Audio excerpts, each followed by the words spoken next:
حتى ما قال لك بلي نهار غتفكر دير لو بروميي با في شي حاجة كتشوفها غتعود عليك بالنفع، بحال أنك تتعلم شي new skill في AI ولا تتعلم editing تلونسي شي business في en ligne ولا تشونجي لا فيل كاع تبدل المدينة اللي كانت عندك فيها الربح في شي بلاصة أخرى، ولا إلا كنتي غتدخل لاصال ديال لا بوكس كوم ايدي حتى لهنا كتبان لك زوينة it feels good. علاش؟ كتشوف راسك إلا دخلتي لاصال كتولي expert تايق في راسك بزاف كيما كتشوف لي فيديو لي ريل ديال الانستغرام. ولكن ملي كدير لو بروميي با كتدخل لاصال it feels bad. تما كتكون الصدمة، كتحس إحساس خايب، عقلك كيلوح عليك واحد اللود ديال الأفكار كيما كانوا، هاديك الأفكار كاملين باش هرب من لاصال. علاش؟ كتدخل كتلقى دراري footwork كيعرفوا يوقفوا كيعرفوا يقارديو، أول سيسيون د sparring كتاكل قتلة، كتحس راسك مكعكع، إلا جيتي الحصة التانية راك راجل. هذا هو الفرق بين البشر.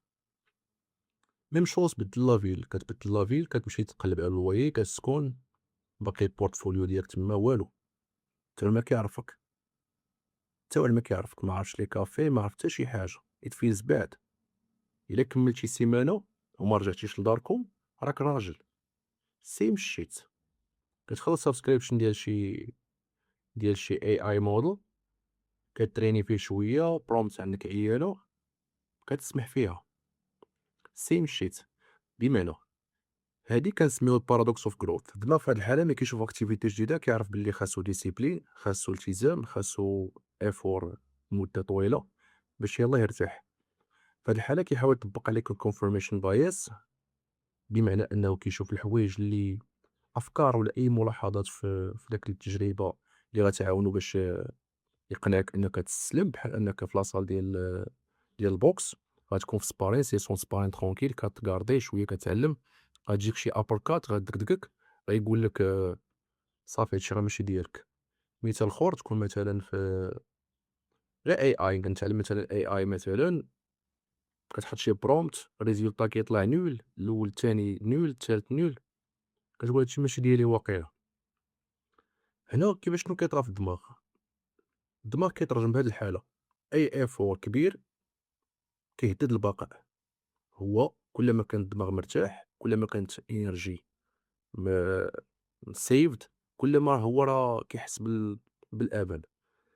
هنا في هاد الحاله شنو خصنا نديرو؟ الدماغ في هاد الحاله كيكون يلاه كيصايب داك النورال كونيكشنز ولا الروابط العصبيه باش يسهل عليه انه يبقى يعاود داك لاكسيون بلا مجهود ولا بمجهود مينيمال تقريبا.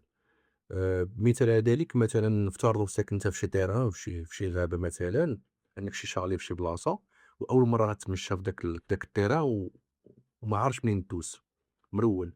نهار الأول، نهار التاني، نهار التالت، نهار الرابع، الخامس، كتحس راسك ديما كدير مجهود باش تمشى، عكس تكون غادي في الدرا اللي هو ليبر ولا شي حاجة.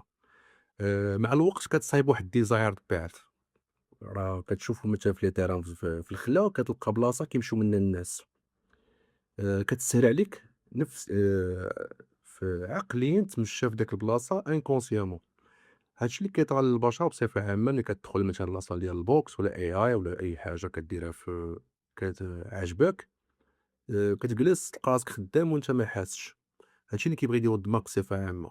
غتقول لي كيفاش نتغلب على راسي في الfirst week ولا الsecond week في ديك l'activité اللي كنكون كنتعلمها. méthode ديالي مثلًا على سبيل المثال هي moment of silence قبل كل séance وself talk، بمعنى أنا نفتي رأيي على عقلي قبل ما يفتي عليا هو. أنا عارفه ديما هو négatif دونك غنفتي عليه أنا رأيي. هاكا غنكون دومينو عليه، غنقول ليه الساط راه غندخل لا séance دابا هاد لاصال غناكل العصا. صافي كاردي ولف العصا ومن هاد 6 mois نتشافوا. ميم شوز إلا كنت ساكن في مدينة جديدة غنقول ليه it's okay أنا فاهم nobody knows you deal with it، ولكن من هاد 6 mois غنتفاهموا. ونبقى نبقى نعطيه promises بما أنه ما كيفرّزش بين حاجة وحاجة. كنحاول نلعب نهايجاكيه بهاد الطريقة. هادشي اللي كاين، إلا كاين d'autres formules عندكم صيفطهم لي في les commentaires. تشاو.